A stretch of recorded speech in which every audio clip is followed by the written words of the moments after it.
The Intercept published just an outstanding report that proved that big tech apparatuses, whether this is Facebook, whether it's Instagram, whether it's Twitter, whether it's Discord, these big tech platforms are actively colluding with the federal government to pick and choose which people to censor and which narratives to stifle.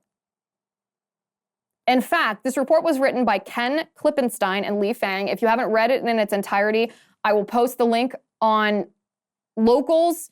I highly recommend that you read this entire report. It's probably about 10,000 words. I didn't count, but it's quite an extensive one. And I want to read some of the most pertinent parts that show us what we're up against. But this makes the problem at Twitter twofold. This makes it not just radical leftists who want us silenced by any means having the power to create terms of service and then enforcing those terms of service against us to censor us and cancel us and ban us. This adds another dimension to the censorship apparatus that government is actively directing big tech who to censor. Now, big tech has the choice whether they allow this to happen, but big tech has chosen to allow this to happen. In fact, in this report, it is detailed that Facebook specifically built an entire web page, a web portal, where government officials have a direct line of communication to big tech to request specific posts by specific people be censored or taken down by these tech platforms. That website, as of the publication of this article, of this report by The Intercept, that portal is still active. In order to submit a report, it can't be me, it can't be you, it has to be someone with a government-issued email address.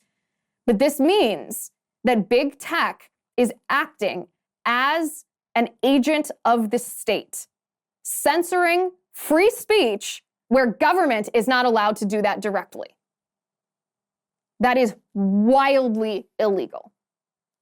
Wildly illegal. So what is Elon up against? Not just an internal apparatus of censorship at Twitter, but also the Department of Homeland Security.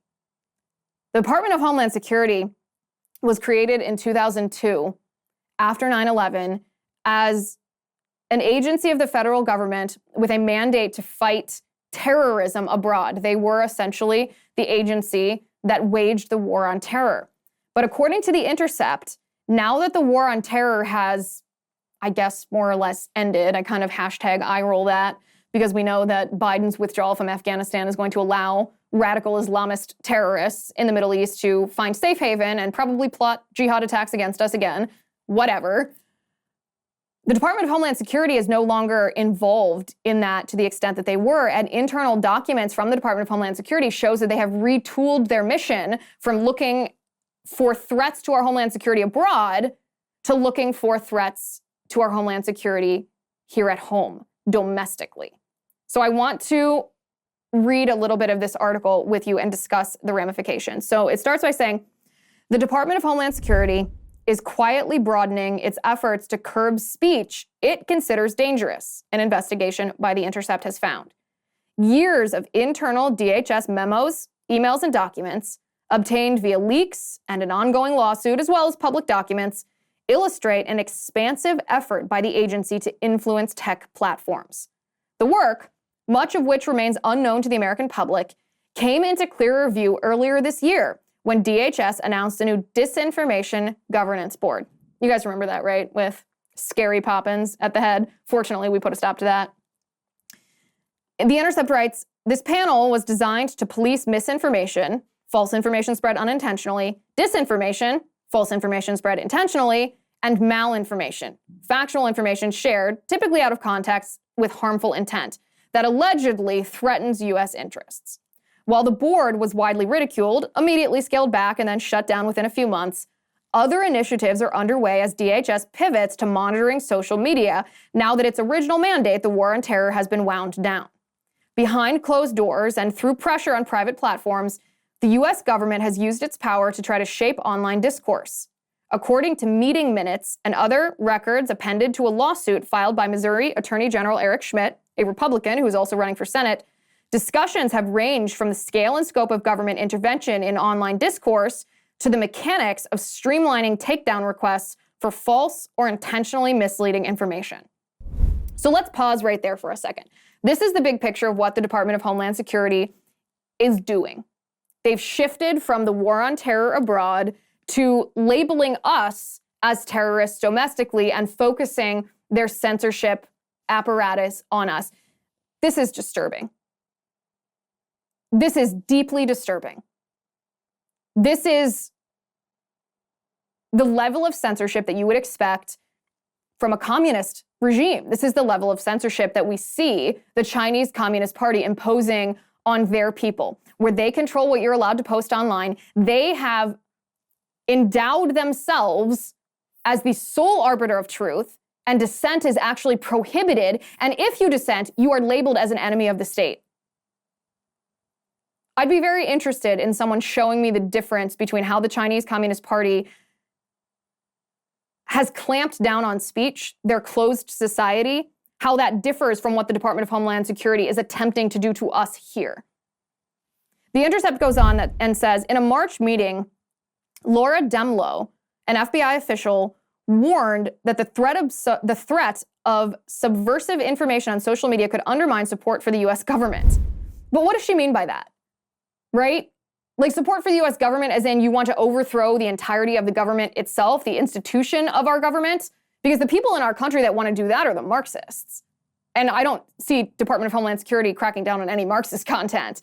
But if you're talking about the administration, which is in charge of the government, it's not a problem if information makes us less likely to support the Biden administration or the Biden administration policies.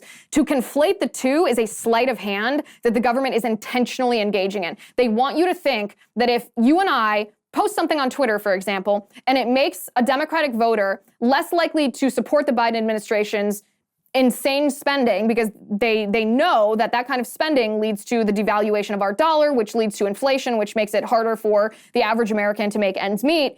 They want you to conflate that with actual insurrectionists who want to overthrow the government institution itself. They make no differentiation, and that's a critical difference. So the Intercept goes on to say, Demlow, according to notes of the discussion attended by senior executives from Twitter and JP Morgan Chase, stressed that, quote, we need a media infrastructure that is held accountable. Well, they admit it themselves then, right? That they want our media to be regulated by the government. The report goes on to say, there is also a formalized process for government officials to directly flag content on Facebook or Instagram and request that it be throttled or suppressed through a special Facebook portal that requires a government or law enforcement email to use. At the time of the writing, the content request system at facebook.com/x-takedowns/login is still live. You can go to this URL if you want. You can try it yourself. DHS and Meta, the parent company of Facebook, did not respond to a request for comment. The FBI declined to comment. Of course they did, because this is a blatant violation of constitutional protections of free speech, of freedom of the press, and a blatant violation of government's role. They are not allowed to suppress free speech, and there is Supreme Court precedent that is very clear in saying the government is not allowed to coerce private industry to do what government is not allowed to do. But that's exactly what's happening here.